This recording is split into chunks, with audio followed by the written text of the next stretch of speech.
But while we were on the Nactong River,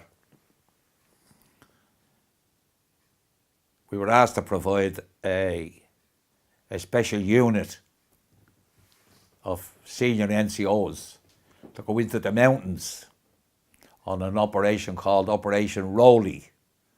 The operation was called after Major Rowley Gwynn. He was a second in command of the Middlesex. Oh, he sent for me and he says to me, "Paddy, you were a commando, weren't you?" I said, "Yes, sir."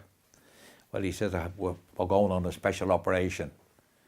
I said, "Oh, yeah." He said, "Well, we're going up into the mountains." He said, "We've had word, intelligence has told us that a brigade of North Koreans has got around the back of the United Nations line, but nobody seems to know exactly where they are."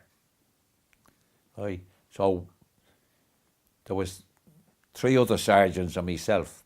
We're all given command of a paramilitary, military police company each. Right. So I was with Major Gwynn, and we climbed for about 9 hours up through these mountains on the cold winter. Terrible. And we got to the top of this mountain. I always remember the name of that mountain, Peaceful San. And we sort of scraped out hollows. And we had these South Korean police paramilitaries with us. And they used to send out patrols. And now and again they'd bring in prisoners, but not North Koreans, South Korean communists. And this day they brought in 2 or 3 women.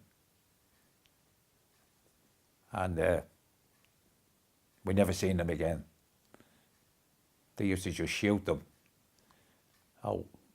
One morning, the private soldier with me was a fella named Jack Warner.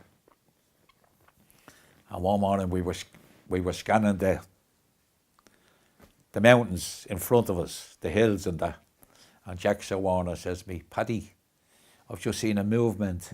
I said, "Where?" He said, and he's told me, he said, blah, blah, blah, blah, blah. Oh, I picked it up and I seen this bush moving. And then it stopped moving and it never moved again. So the next morning at dawn, we were out. And this bush moved again.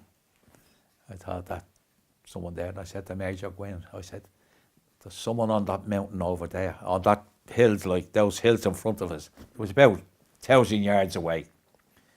Oh, he said, "Well, you know what to do, Paddy." So I called in an airstrike. And they were there within minutes, napalm, everything. And the mountain just come alive with bodies running everywhere. But then I called in an artillery strike. I was like shooting turkeys. Just blew them away. And that stopped them we found them where they were then. And they'd no chance then of getting through.